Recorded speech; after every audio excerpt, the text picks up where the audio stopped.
In this era of information superhighway, any individual, any community that lags behind in terms of digital literacy will be left behind. I think if you want to understand the challenges and the opportunities in Sub-Saharan Africa, you need to be talking to the stakeholders here, the governments here, the businesses here. Africa is a continent of hope.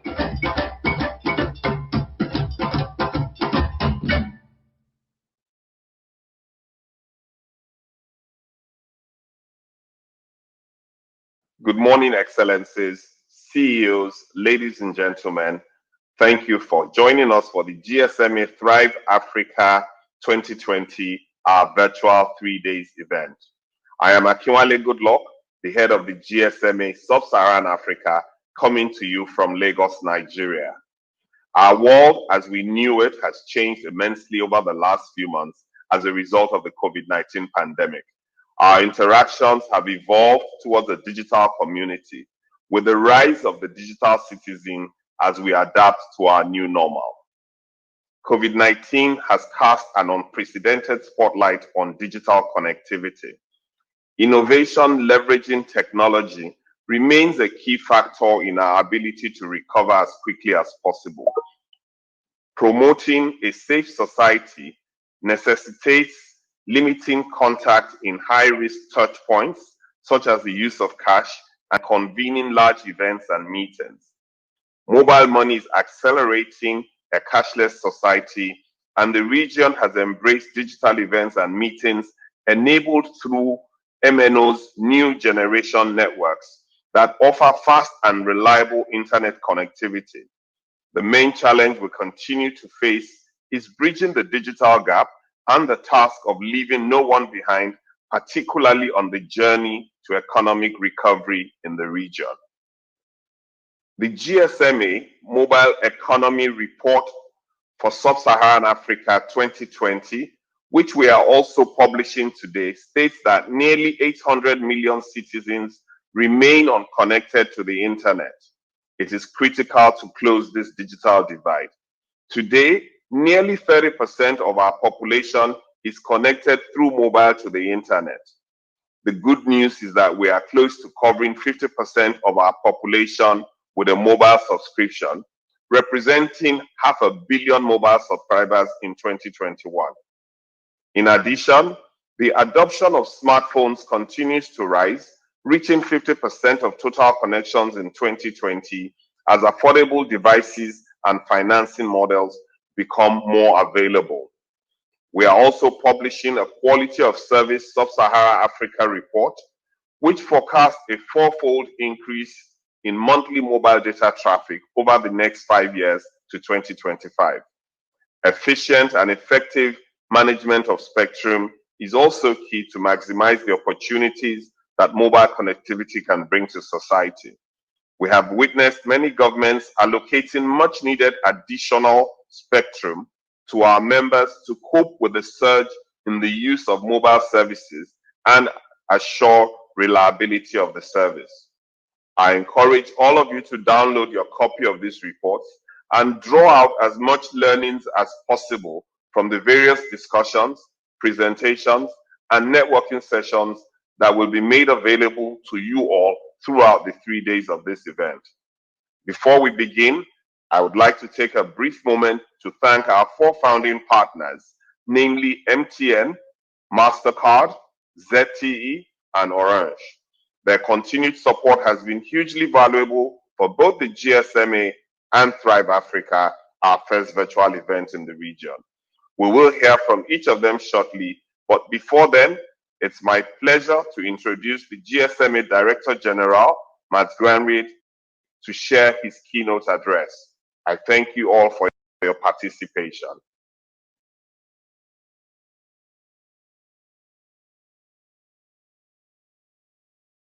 Hello, everyone. I want to talk to you today about leadership in times of change. So welcome to 2020. My name is Mats, and I'm the Director General of GSMA, and I'm thrilled to welcome you today to Thrive Africa. What a difference a year makes. Last year in 2019, we met in a packed auditorium in Kigali, obviously totally unaware of how the world would change so completely. Yes, 2020 will be known in the history books as the year that changed everything. Today, I am in London, and you are all over the world, and we are together at Thrive Africa with much to discuss and learn from each other. This year, we have experienced substantial upheaval and have to adjust to living and working with a continual uncertainty. It's easy to be a good leader in good times, but it's in bad times that exceptional leaders are born. Leadership is on the agenda for today and for tomorrow. Notable and remarkable leaders will be joining us, from CEOs to tech startups and inventors to policymakers, to discuss the challenges and the possibilities of the mobile industry and ecosystem at this moment in time across Africa. One thing that we have learned this year, and we have learned it really fast, is that mobile connectivity provides stability and an all-important continuity, allowing the whole world to look to and depend on the mobile industry to be able to continue with life, or life sort of as we know it. And tech has allowed us to work from home, educate our children from home, visit family and friends or virtually, receive vital healthcare information, and fight this pandemic together. COVID-19 has highlighted to the world what the mobile industry has known for decades: the importance of a robust and resilient mobile network. Of course, leaders in Africa know that mobile connectivity is almost always the first building block of response to change and to adapt to new ways of doing business. In Sub-Saharan Africa, some 477 million people now subscribe to a mobile service, equivalent to roughly 45% of the population. And the region will reach several important milestones over the next 5 years or so. Now, this year, 50% of total connections will be on smartphones. Next year, there will be 500 million mobile subscribers. And in 2024, there will be 1 billion mobile connections. Now, this growth is made possible by the continual investment by mobile operators in network infrastructure, which we expect to be roughly $52 billion between 2019 and 2025. Investments made with determination and conscience. Today and tomorrow, we will be talking about tech leadership and the limitless opportunities for innovation that can come with 4G and 5G.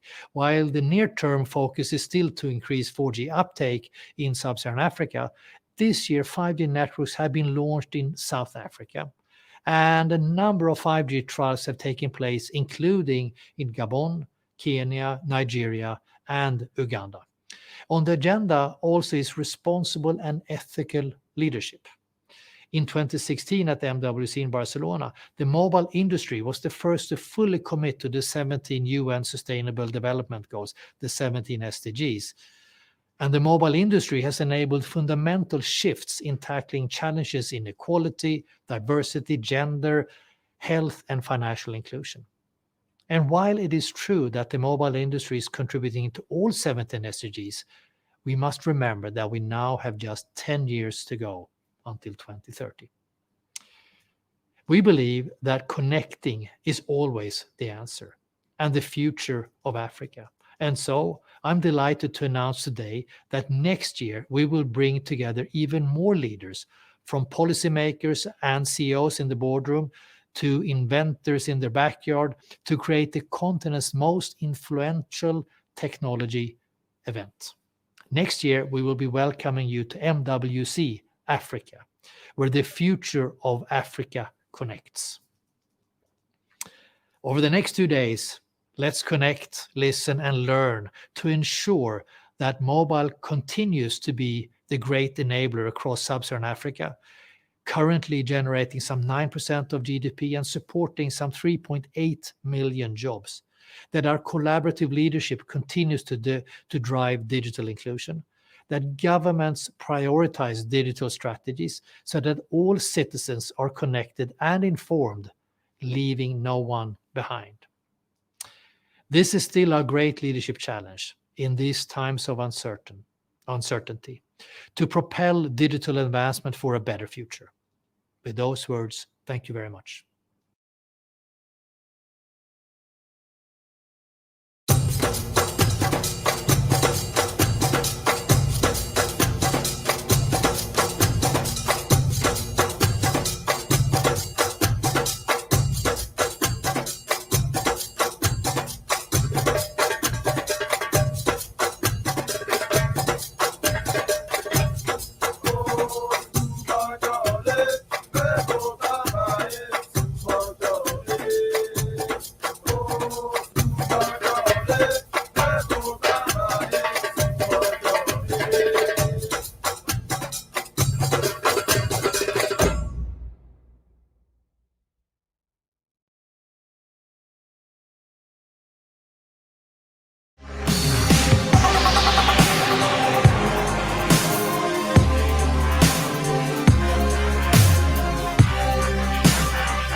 Thank you very much, Max. Now, please welcome Stéphane Richard, Chairman and CEO of the Orange Group and Chairman of the GSMA. Thank you, Mats, and good morning to everyone. It is my pleasure to be here with you on the first morning of Thrive Africa.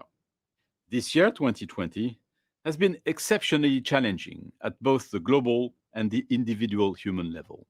In the face of lockdowns, billions of individuals have turned to the internet to connect to friends and family, access education or health information, and safeguard a limited level of economic activity.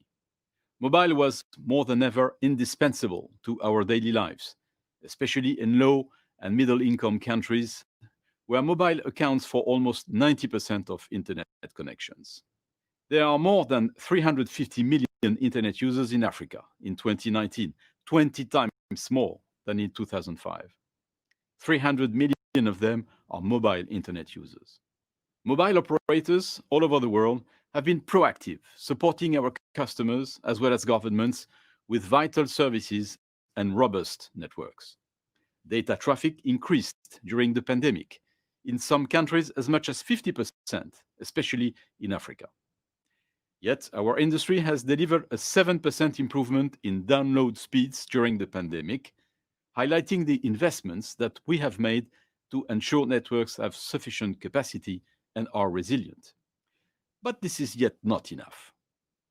In a global level, 7% of the world's population lacks mobile broadband coverage, less than 600 million people, whereas in Sub-Saharan Africa, the gap is currently almost 30% of the population.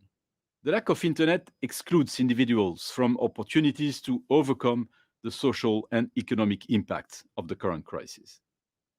It also limits the ability of governments to effectively manage the pandemic and its economic fallout.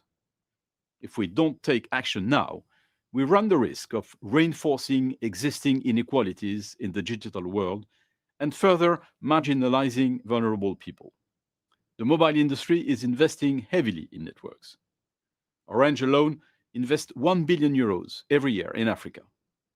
I am very glad that during the more than 10 years I have been leading Orange, we have strengthened our engagement in Africa. But we can and we should cooperate better with governments and international institutions to expand connectivity.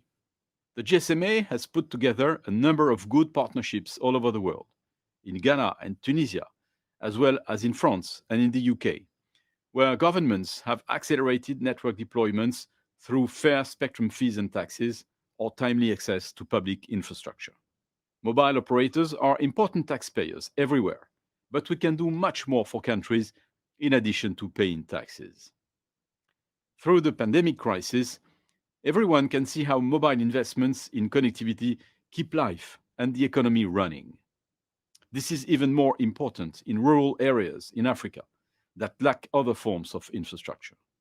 But this is yet not enough, because the digital divide is much more important than the coverage gap.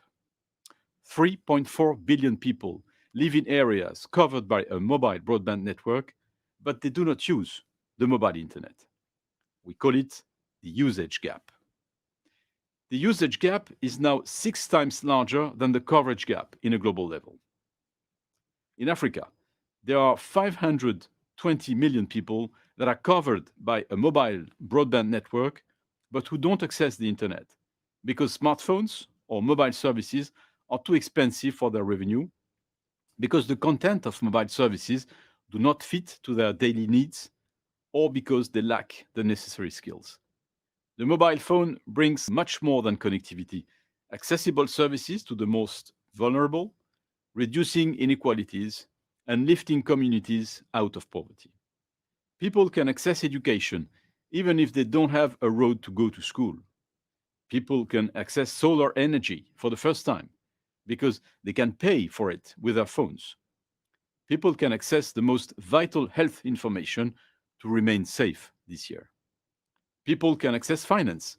54 million Africans have opened Orange Money wallets, and we will not stop there. We recently launched Orange Bank Africa to offer more services as loans and insurance.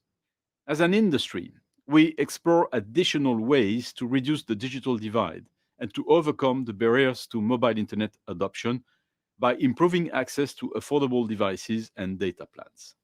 In just 3 years, the cost of 1 gigabit of data has decreased by more than 40%.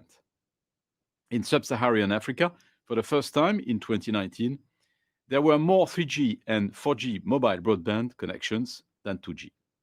I am happy to announce today that Orange is joining forces with Google to launch Senza Touch, an exclusive Orange smartphone at around $30, which makes it one of the cheapest 4G smartphones on the market. And you can even pay it over several installments through the PayJoy application. Orange Group is convinced of the infinite potential of African talent. The local tech scene is vibrant and booming, with the ever-growing number of bold and daring tech entrepreneurs tackling real daily challenges using technology and shaping the future of the continent's economy. That is why Orange Ventures Middle East and Africa Fund supports innovative businesses with a dedicated team based in Dakar and plans to expand its investment scope in the near future. GSMA and operators are also investing in trainings to bridge the gap of digital skills. The mobile industry is at the heart of the big challenges of our time. And as those challenges grow, so does the mobile industry's determination and investment to address them in strong cooperation with local stakeholders. Intelligent connectivity provided by the mobile industry is proving more than ever to be the cornerstone of the large-scale recovery and transformation of our world. This crisis reminds us that mobile is more essential than ever. Connectivity opens a window to the world, over and above the limits of the pandemic. Let's ensure that together we continue to drive digital inclusion for all and deliver on the promise of an internet that benefits humanity.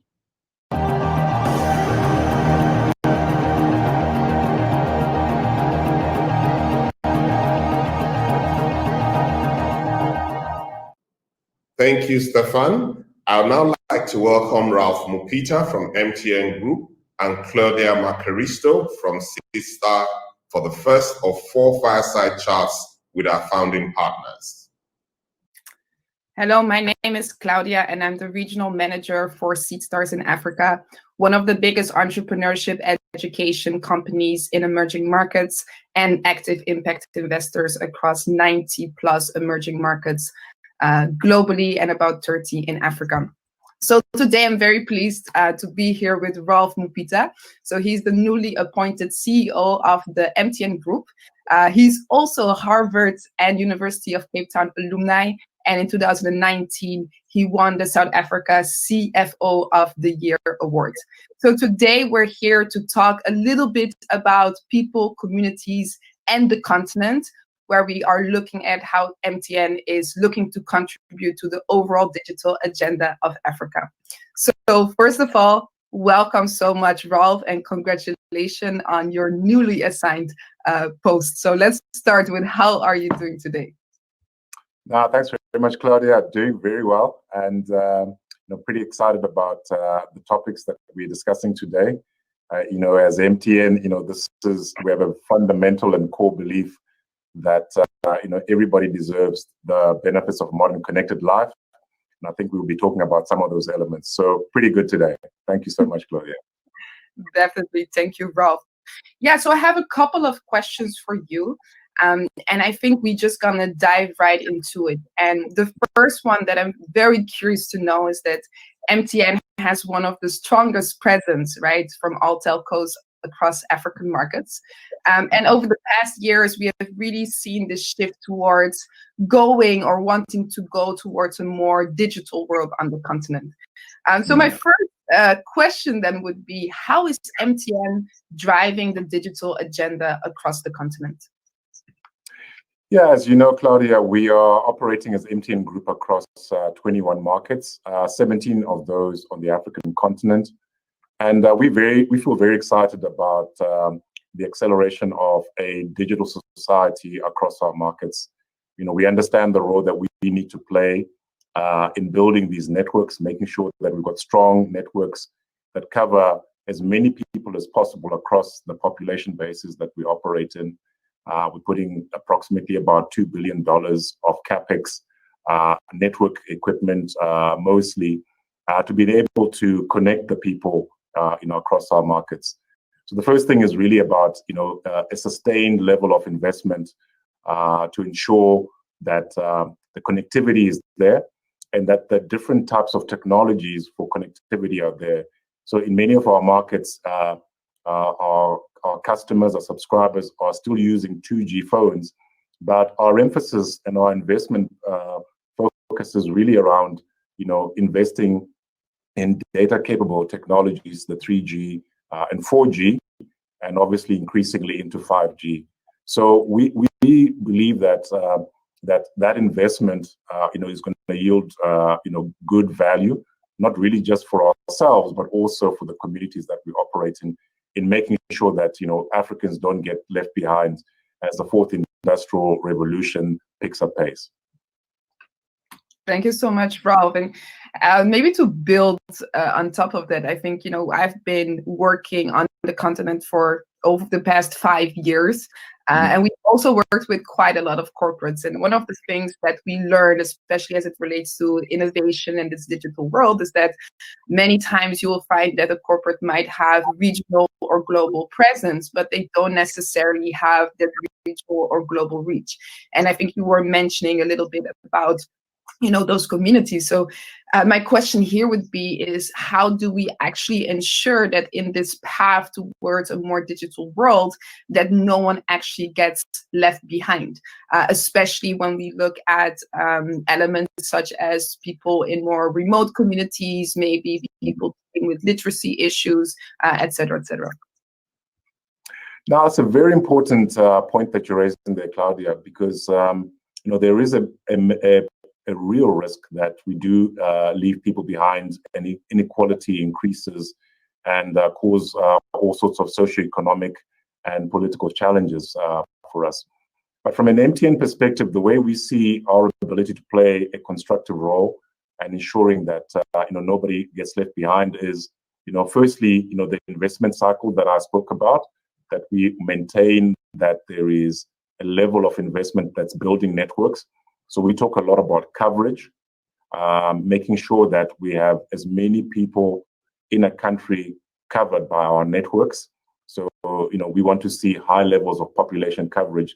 So the technology should not just be available in the urban areas, but should also be in the peri-urban and rural areas. So a big focus on our investment profile is ensuring that, particularly on rural telephony, that we find solutions that are cost effective, and enable people who have less means to be able to be part of the connectivity. So that's the one aspect. The other aspect is really about ensuring that the cost of data and connectivity is affordable. And in many of our markets, we've seen that the cost of connectivity and the ability to communicate has come down actually quite materially. And I think the last couple of years, we've seen, the average price, the cost of data across our markets coming down by approximately about 25% per annum.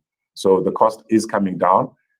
It's enabled by the fact that we have access to good spectrum to enable us to build efficient networks that cover the population.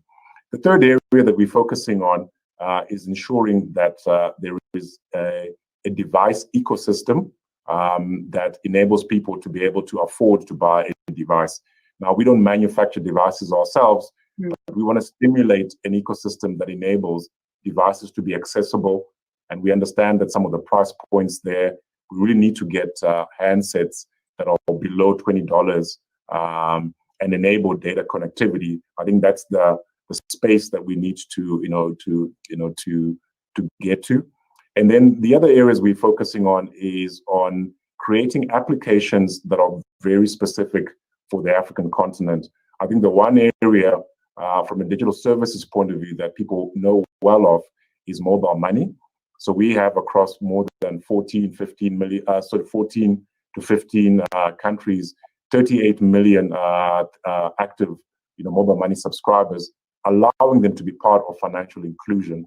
And the final area we're working on is really on instant messaging. We've launched Ayoba, our instant messaging app, the first truly African-built instant messaging app that's got local language, SMS fallback, and particularly catering for the needs of Africans who do not necessarily have, the ability to use, tools and messaging apps that are all that don't have a local flavor. So those are some of the things, Claudia, that we're doing to ensure that we don't have the people of this continent left behind as the fourth industrial revolution marches on. Mm-hmm. Great answer, Rolf. And out of curiosity, right, and I think we spoke right now and we heard a bit in your answer that how MTN is approaching this, right, that digital innovations actually do seem to have the potential to bridge inequality. But I would also be curious if you believe that there is a risk that these interventions can actually widen inequality as well, if not done well. Yeah, you're absolutely right that, if we don't approach this fourth industrial revolution and this digital society, thoughtfully, it can actually widen inequality. And I think we've seen it during this period of COVID, that, children who from well-to-do families are able to do online classes. They use Google Class and other platforms to enable them to continue to learn. But many students who don't have access to technology, are not able to go to school for the last 6 months. So that is just a window of seeing that, if technology and connectivity is only for a few, we can actually widen inequality, very quickly. And same is happening in areas like health, is that I think we're seeing the transformation of e-health, e-medicine solutions during this period of COVID being easily accessible to those who have, and those who don't have, are actually shut out.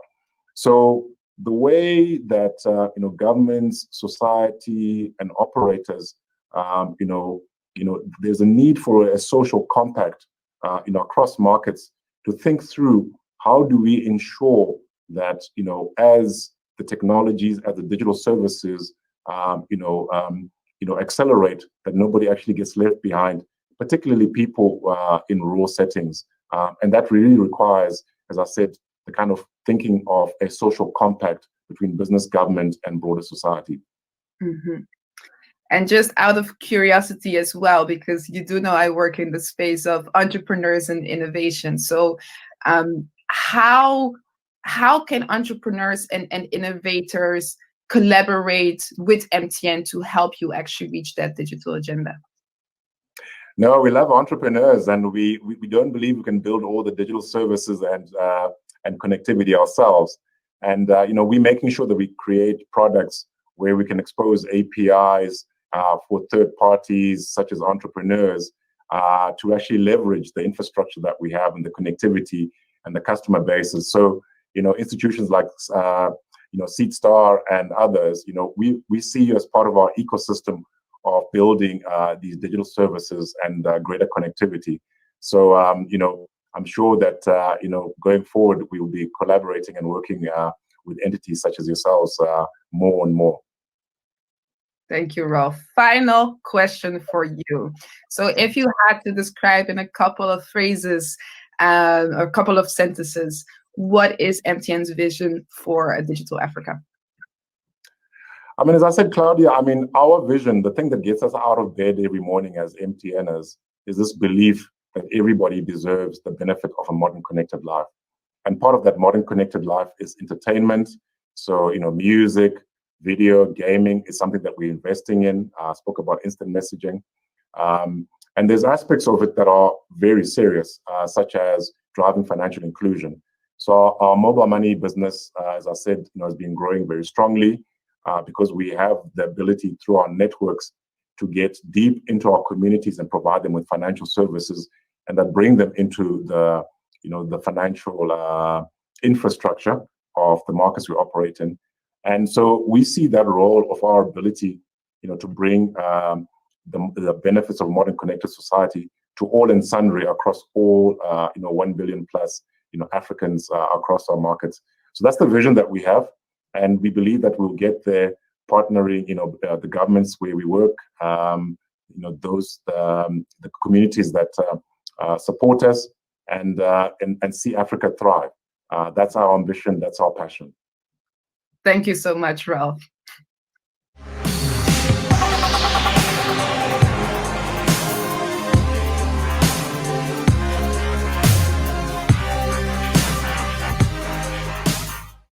That was very insightful. Thank you, Ralph and Claudia. Next, I'd like to welcome Alioune Ndiaye, CEO of Middle East and Africa Orange.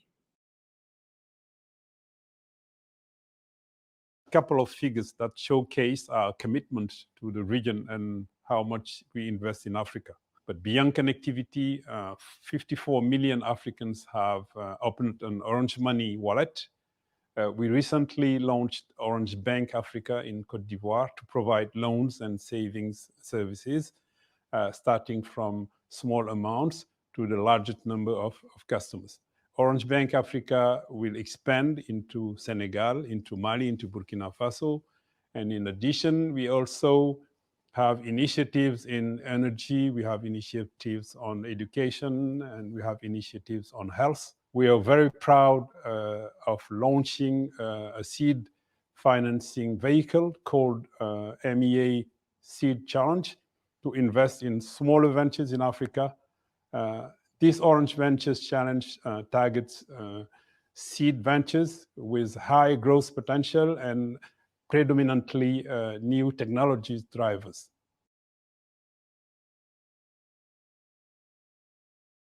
Our Orange Digital Centers are designed to face this challenge head-on by making high-quality online training and education accessible to everyone, and developing digital professions through its work with specialist partners.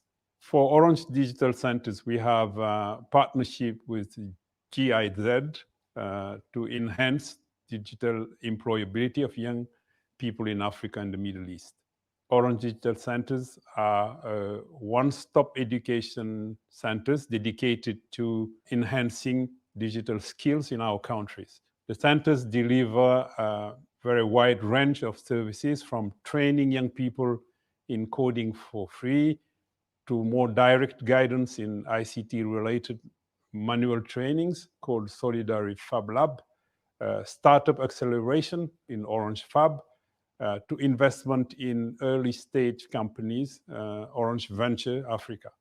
These new sites are dedicated to all kinds of different people, and Orange has already opened Orange Digital Centers in Tunis, Tunisia, in Dakar, Senegal, and will establishing a similar system in the rest of our footprint in the Middle East and Africa, and also in Europe.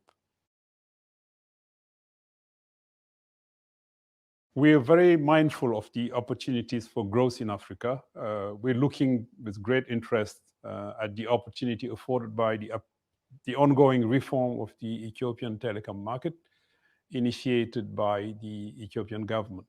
The Orange Group, in line with what it offers everywhere in Europe and in Africa and Middle East, strongly believes it can bring real added value to the Ethiopian population by providing access to high-quality digital broadband, launching innovative multi-service offers by developing services for businesses and the public sector also, and by ensuring internet access for the greatest possible number of people in Ethiopia.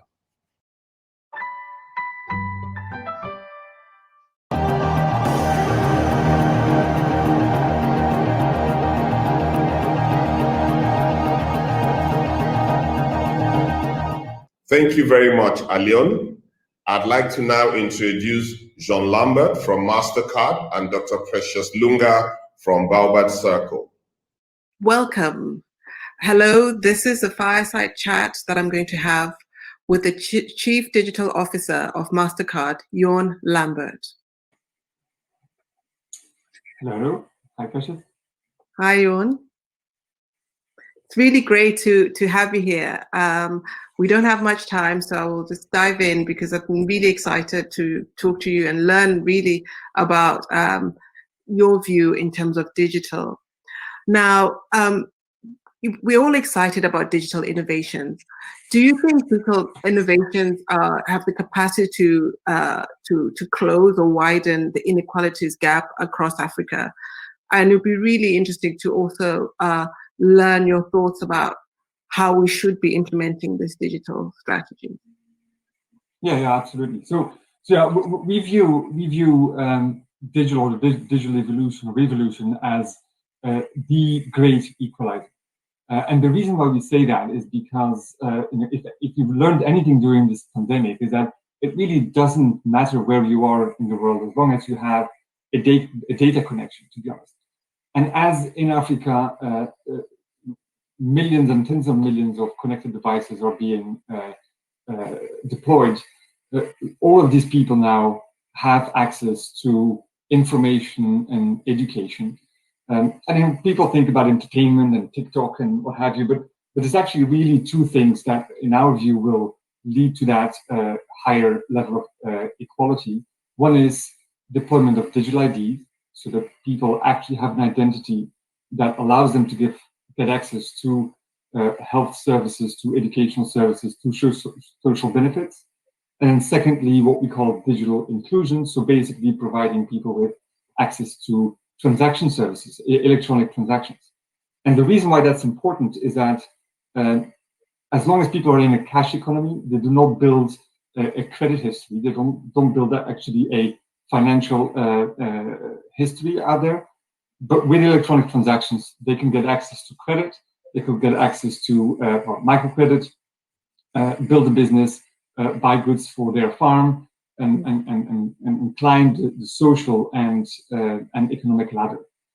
I would even say that there's a more foundational point happening with digital, which is that the notion of ownership is changing in the notion of access. I mean, if you think about it, most cities in the world now have these city bikes.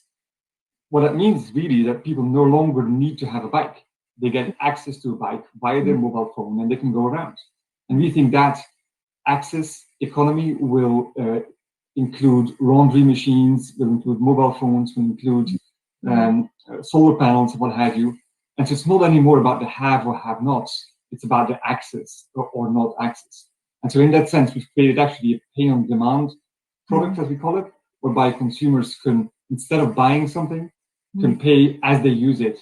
And it's launched just now with Samsung. So truly a huge opportunity, I think, that we need to take to be an equalizer and to deploy things in that sense. And you asked what is really important to achieve that. I think very crucially, in my view, this is not just about the tools and the technicalities. It's also about making sure that we evolve with the right advocacy, with governments, with regulators, into a safe infrastructure, a safe place whereby digital ID and KYC, so know your customer, the right licensing is evolving as well, so that we can truly not leave anybody behind. Mm. Thank you. Yeah, I absolutely agree. And I think what we're learning is the importance of community and having those digital communities at all the levels. So if we're all going to be digital first, and digital is core to everything we do, how do we drive innovation across organizations? Yes, it's a great question. And actually, I mean, I've been in this business for a while, and I think many of us used to think about innovation as something that you want to do in a closed circle with your own IP and protect it with thick walls around you. Mm. I think the world has changed, and we now are in a place whereby nobody can innovate on their own. And it's not about building walls, it's about building bridges and working with partners, like in our case, telcos, fintechs, startups. And so having a culture of partnership, of co-creation, and within that, a long-term lens towards, okay, even if bringing 500 million consumers within the financial ecosystem, that is a long game. You need to have a 10-year lens, and you need to have a lens with a lot of diversity, a lot of social understanding, even ecological understanding. I think you can't build equality, you can't build a sustainable economy if you don't have a sustainable planet, right? So to us, it's really about having some clear principles and having some clear long-term objectives, finding partners that are sharing those same values, and then co-create with them to have the right consumer solutions out there that work for everybody. And with GSMA, with telcos in Africa like Airtel, MTN, Vodacom, Orange, we've made huge strides, and I think we're all sharing that common objective. So I'm for one extremely optimistic about what digital will be able to do for Africa. Well, so am I. Thank you very much, Johan Lambert, Chief Digital Officer of MasterCard. Thank you. Thank you.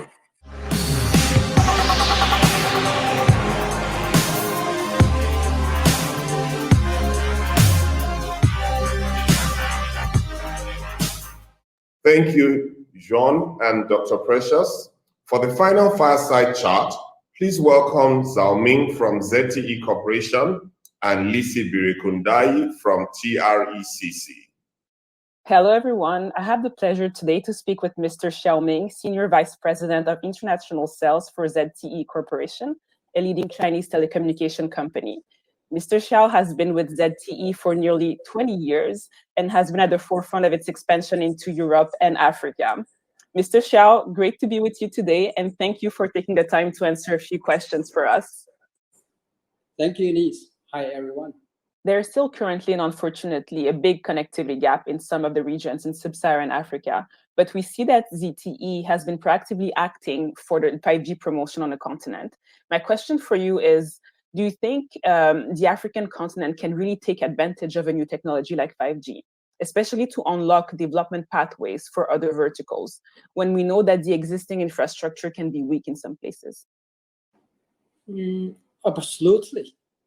We have actually confidence in that. 5G is a huge economic opportunity for Africa to go digital.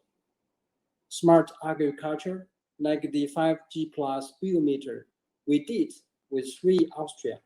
Manufacturing automation, like smart factory and smart mining, we cooperated with Sunny in China. And better logistics, real-time access to education and healthcare. All of these also creates new jobs and help growing the local economies. We are working hard with our strategic partners to not leave Africa behind in 5G era. But the biggest challenge remains the readiness of the infrastructure across different countries in Africa. Not all networks are at the same level. That's why we are continuing working with our customers to make sure that the short-term investments on the current 3G, 4G is in the same direction with evolution capabilities to 5G, which also includes cloud, ComCore, intelligent service management, modern transmission unified radio equipment in order to simplify the network and make it smart.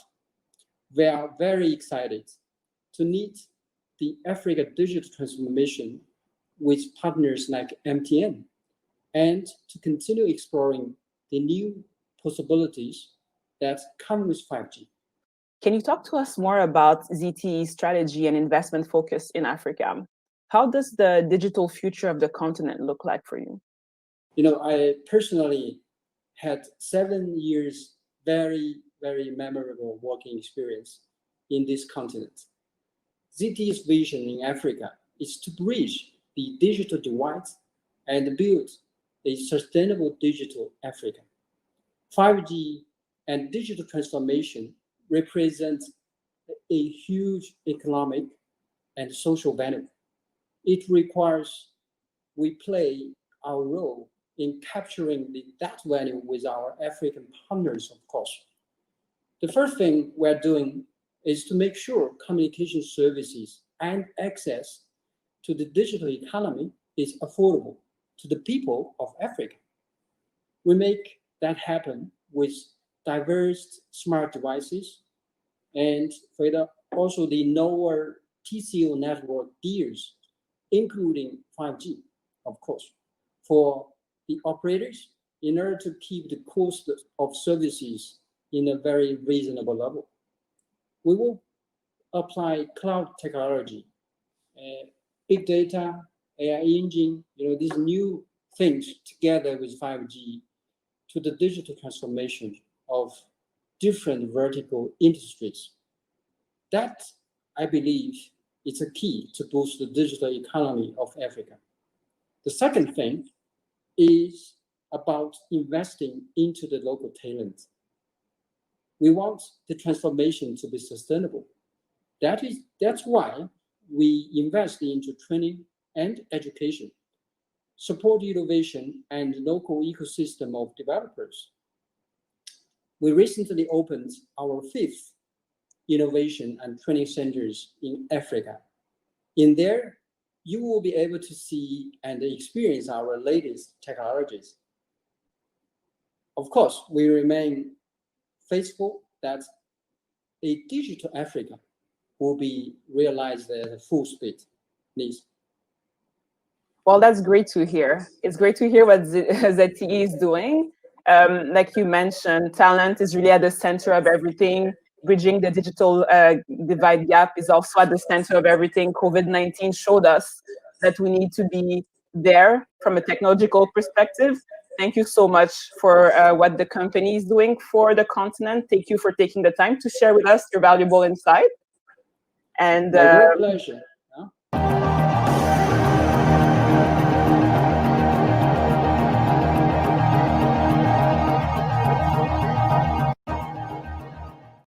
Thank you, Zhao Ming and Liz. Now, please welcome my fellow panelists from ZTE, MasterCard, and MTN for the final panel of the session. Good morning, Ralph. Let me congratulate you again on your appointment as president of MTN Group, leading the MTN Group in 21 markets, 17 of which are in Sub-Saharan Africa, where successful multinationals have a social partnership and corporate social investment obligation that can be almost overwhelming. With unprecedented demand for universal coverage and services, 2030 seems almost too far away now. In your view, Ralph, what are the elements of the social compact that public and private sector should commit to meet some of the SDGs by 2030?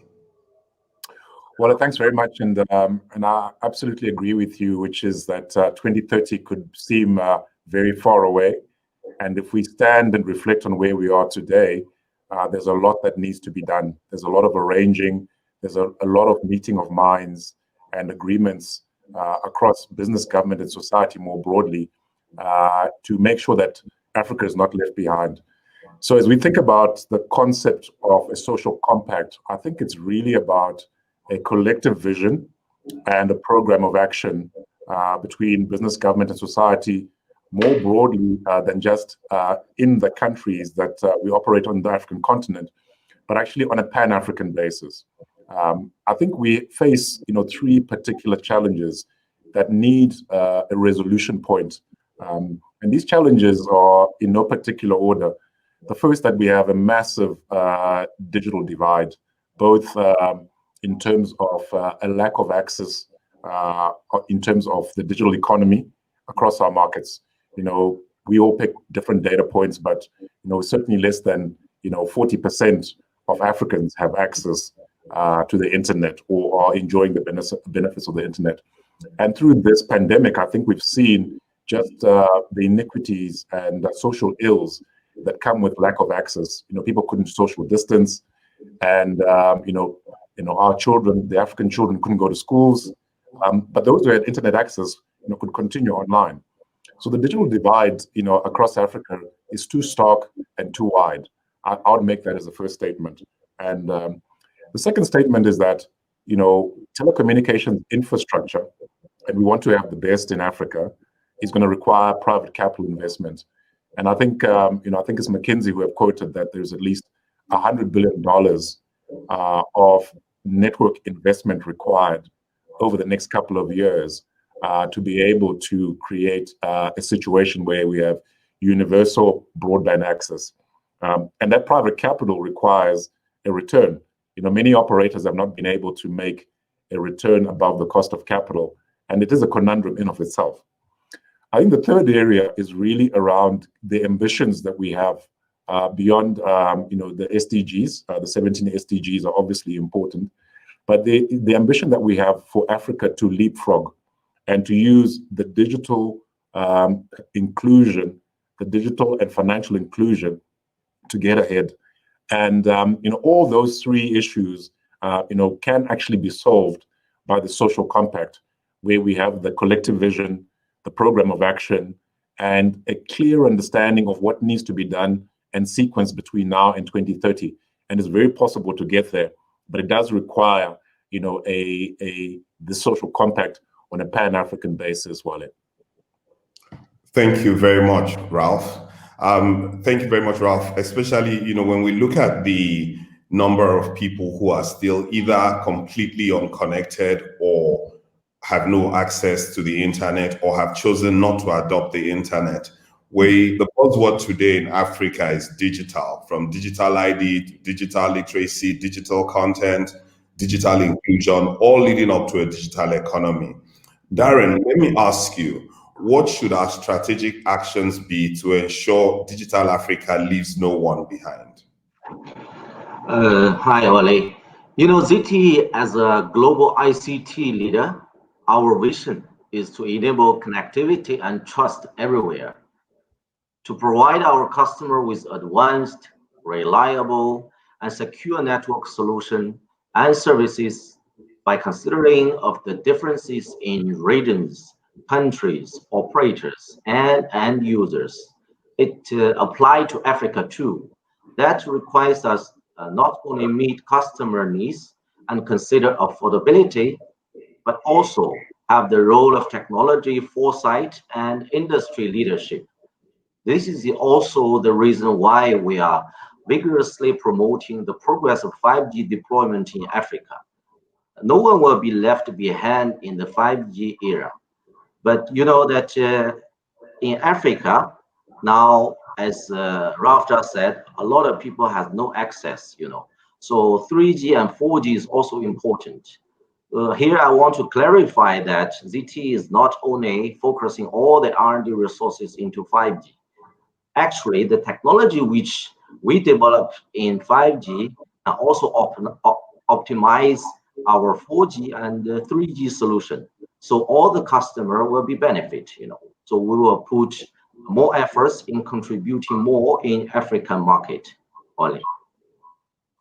Thank you very much, Darren.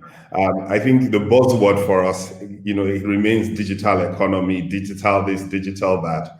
And a digital economy without an inclusive payment system will be a hard sell. Inclusive growth, in my opinion, is a condition for sustainable growth. What is MasterCard's view of sustainable growth? How does MasterCard approach sustainable growth? So I think Ralph and Darren articulated it very nicely. And as you said, the only truly sustainable growth is inclusive growth. That's why at MasterCard, we have a vision of creating a world beyond cash. Over 90% of the transactions done in Africa are still in cash. And our research in different parts of the world shows us how expensive that is. It can cost as much as 1.5% of the GDP of a country to handle that kind of cash. That's why at MasterCard, we actively engage with fintechs and telcos across the world in order to partner with them to provide digital financial services and to drive inclusion. Because in today's world, no one can innovate alone. Innovation is about partnership and collaboration. So in order to drive inclusive growth, we need to think about inclusive ways of working. Thank you very much, Amna.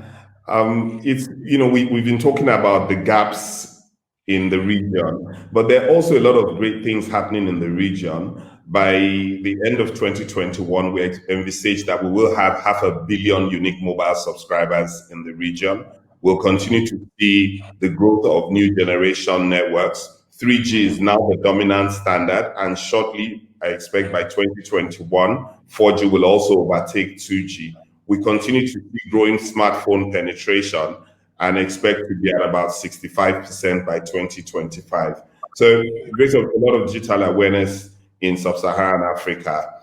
Darren, what are the potentials of the African telecom market? Well, Africa has become the fastest growing region in global mobile market since 2017. Of course, there is a relatively low base factor, but more is the surge connection demand from the governments, enterprises, and end users, which accounted to the active reforms of various industries and the booming social and economic developments of Africa. The epidemic has accelerated the process of digitalization in Africa. Look at the population structures, mobile penetrations, the number of smartphones, 4G coverage, and also the popularization of smart networks and industrial integrations. Africa has shown a great growth potential. The mission of ZTE Africa is to enable the sustainable development of digital Africa. In the next 2 years, we will increase investment in mobile broadband infrastructures, constructions, a give hand on operator the digital transformation, and also train more talented people in Africa. Thank you very much. I think a key plank to achieve all these things, again, will center around financial inclusion. We also know that it's important that we have a solid domestic payment ecosystem in Africa. When you look at a lot of the operator groups in Sub-Saharan Africa, MTN, Orange, they're all investing heavily in mobile financial services and expect that this will form a key part of their revenue going forward. Amna, how does MasterCard build a domestic payment system in Africa that is a trusted partner for telcos or of telcos? So telcos have a large subscriber base. They connect millions of consumers and SMEs, making them a very important partner for us to enable digital financial services. If you look at Sub-Saharan Africa, the number of mobile money accounts end of 2018 was 389 million. That's the highest in the world. There would be 1 billion SIM connections available by 2025. That's 4% higher than 2017. And this would add an additional $150 billion to the Sub-Saharan African economy. And that is huge. So MasterCard is that single technology provider, which together with our world-class acceptance infrastructure and our products like QR code, virtual card solution, and payment, omnichannel payment capabilities, enables these partners to drive that financial inclusion and enable millions of consumers and SMEs to get access to financial services. Some of our work in Egypt and Tanzania are great examples where together in partnership with the telco and so many other players in the ecosystem, fintech and government, we were able to provide so many consumers and SMEs access to financial services. So we think of telcos as a very critical, important player in this ecosystem to enable inclusion. Thank you very much, Anna. Ralph, I'll come to you now. And, on your shoulders, you wear 17 stars for operations in Sub-Saharan Africa. MTN also has a lot of experience, spanning several decades in Sub-Saharan Africa. In your view, what is the single most important enabler to achieve a digital Africa? Well, I might sound boring here and say that I really do think this idea of a Pan-African social compact for digital and financial inclusion is probably the single most important thing that we need to focus on. I'm going to elaborate a little bit further on that. Obviously, underneath that social compact is the point that we need to lower the cost to communicate, to make it more affordable for Africans, rich and poor. We mustn't get anybody left behind. And that cost to operate has a couple of elements to it. Handsets, we need, low-cost handsets that enable people to be able, to communicate. The cost of that connectivity in of itself, should come down. And we live in a very challenging environment where, I think you're doing well on the African continent if you're doing $5 ARPUs and you have to finance the infrastructure, with kind of dollar capex. I mean, if you look at another geography like the US, that $5, $4 ARPU now looks like $40. So there is very little, space for operators for margins of error in terms of delivering a reliable return on the capital that they've put down, which allows them to put more capital down, as I mentioned earlier on. So I'll come back and still say, although the cost to communicate is probably the most fundamental single issue, there is an overarching and encompassing point, which I would argue is this Pan-African, social compact around, connectivity and broader access to digital services, and importantly, financial inclusion. We mustn't leave anybody behind, but that's going to require business, government, and broader society to sit down and agree what that path is to 2030. Thank you very much, Ralph. I think, one thing that has come through from everybody is about inclusivity. It's about making sure nobody gets left behind. And if anything at all, I think that one thing the pandemic has done is that it has brought this to the fore again and, has led to everybody committing to ensure a digital inclusive opportunity for everybody in Africa. Can I thank our panelists for a fantastic session this morning? Remember to join us after the break where we have the session Leadership for Connectivity. But as we close this session, please enjoy 4 short videos by our founding partners. Thank you very much.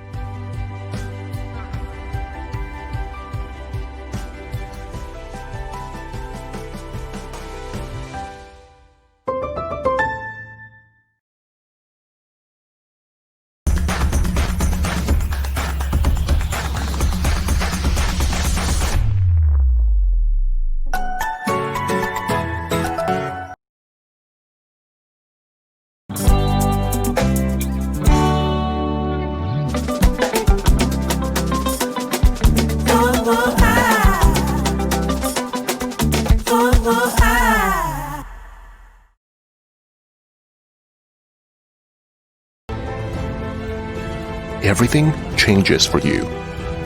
Connecting, enabling, exceeding.